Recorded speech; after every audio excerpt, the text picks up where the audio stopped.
Human history is an ongoing war between two competing forces. On one side is a biological drive toward paganism, an instinct for totalitarian control masked as mysticism. On the other side is the Jewish pursuit of rational, objective independence. In the ancient world, early empires institutionalized this pagan drive. Rulers like Nimrod claimed divine status, constructing a highly efficient political machine. They used statues, rituals, and a vast theology of nature gods, not as genuine spiritual practices, but to enforce absolute, unquestionable submission to the state. The resistance to this system began in an idol maker's shop.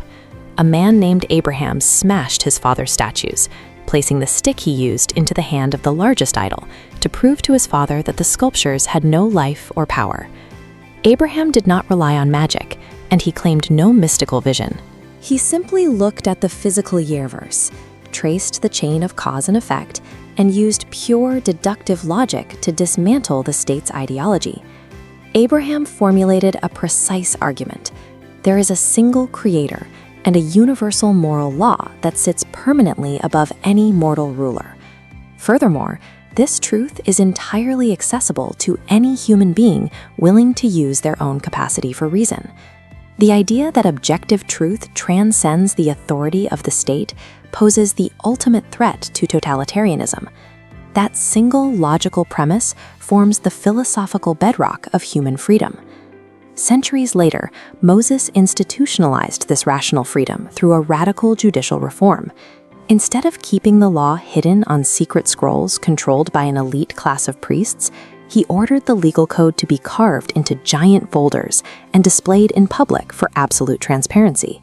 This system defined true liberty.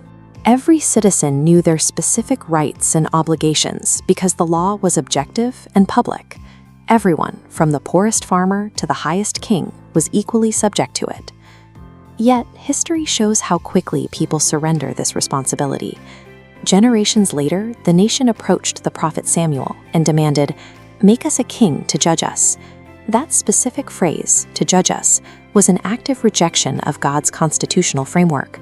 The people were voluntarily trading a system of transparent, objective law for a system ruled by the arbitrary, subjective whims of a single human being. The consequence of placing a man above the law materialized immediately with King Saul. Ordered to eliminate the enemy nation of Amalek, Saul violated his military instructions and kept the best enemy livestock alive, claiming he intended to use them as unauthorized sacrifices to appease God. Samuel delivered a devastating legal rebuke, stating that rebellion against God's direct command is the exact same sin as divination. Using rituals as a magic trick to manipulate God, rather than obeying objective law, is the definition of a pagan pathology. A society loses its freedom the exact moment it abandons rational obedience to a shared constitution and chooses instead the magical manipulation of a charismatic leader. By the 12th century, the objective legal code had become buried under an intimidating forest of rabbinic debates. The philosopher Maimonides undertook a monumental effort to restore it. He authored the Mishneh Torah, stripping away the complex arguments to democratize the bottom-line law, making it accessible to all citizens once again. This accessibility directly threatened the existing religious elite. In the year 1233, an anti-Maimonidean faction in southern France allied with the Inquisition and had Maimonides' masterworks publicly burned in a town square. The resulting ideological vacuum allowed a subversive movement to seize control. They hijacked the authoritative word Kabbalah. For centuries, that term simply meant the received, historical, and rational legal tradition. They gutted the word of its original meaning entirely. Under the newly redefined banner of Kabbalah, this movement created a Trojan horse. They actively smuggled practices that had long been classified as foreign paganism, astrology, demonology, and necromancy, straight back into mainstream Judaism. The foundational text of this mystical movement is the Zohar, a book claimed to be an ancient Aramaic manuscript. However, academic textual analysis reveals it to be a medieval forgery. The text contains anachronistic terms, like esnoga, a medieval Spanish word for synagogue, hidden directly within its pages. By redefining a single concept and promoting a fabricated text, a religious elite successfully burned down a rationalist heritage and intellectually disarmed an entire civilization. Following the massive messianic failure of 1666, this mystical energy mutated into the cult of the tzaddik. Absolute authority shifted entirely away from the objective written law and was placed onto the shoulders of supposedly infallible spiritual leaders. Followers were conditioned to rely on segulat, magic charms and rituals believed to yield supernatural results. Instead of taking practical action in the physical world, the masses outsourced their rational agency, believing they could bend reality through the intervention of their holy men. Historical sources trace a direct line from this ideological dependency to catastrophic physical outcomes. The reliance on mystical intervention left the population practically defenseless during the Spanish expulsion of 1492. That exact same ideological pathogen later fueled the spiritual cataclysm and mass apostasy surrounding Sabbatai Zevi in 1666. The climax of this theology occurred in 20th century Europe.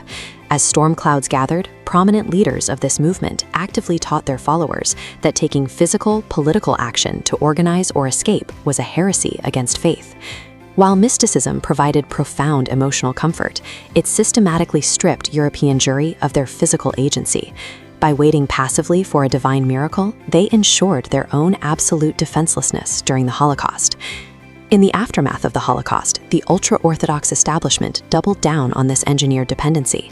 They constructed an institutional model that demands public subsidies while enforcing a strict ban on secular education. This matrix compares Maimonidean law to modern Haredi practice. The establishment rejects military defense, economic independence, and scientific education, totally diverging from classical law. In contrast, early secular Zionists abandoned mysticism. They entered the workforce, studied science, and built an army, perfectly aligning with the original mandate. These pioneers took practical action. They returned to the land, engaging in the hard physical labor necessary to build a self-sustaining economy. Their actions culminated in securing physical sovereignty. By establishing a formal state apparatus and military defense, they anchored their survival in the real world. This creates a profound historical irony. By rebelling to build a purely secular state, the Zionists accidentally executed the precise operational mandates of classical Jewish law. In doing so, they physically saved the civilization. Today, an intellectual rescue is underway. Modern rationalist scholars are utilizing the return of physical sovereignty to surgically remove thousands of exilic errors and later additions from the Mishneh Torah, restoring the pristine, objective baseline of the law.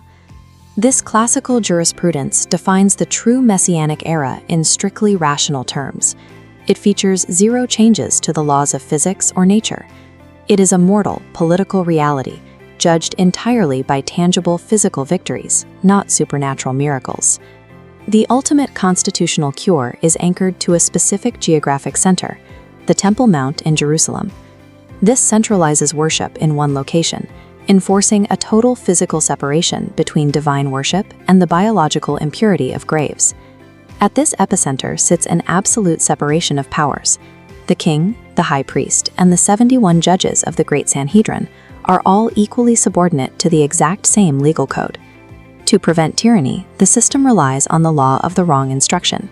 If the court issues an illegal ruling, citizens must legally disobey it. Every individual must maintain uncompromising intellectual responsibility. Once this unified, objective legal infrastructure is fully established, the existential threats of war and systemic oppression end. Humanity's competitive ambition will shift away from physical conquest and channel entirely into the collaborative pursuit of science, filling the earth with the knowledge of God.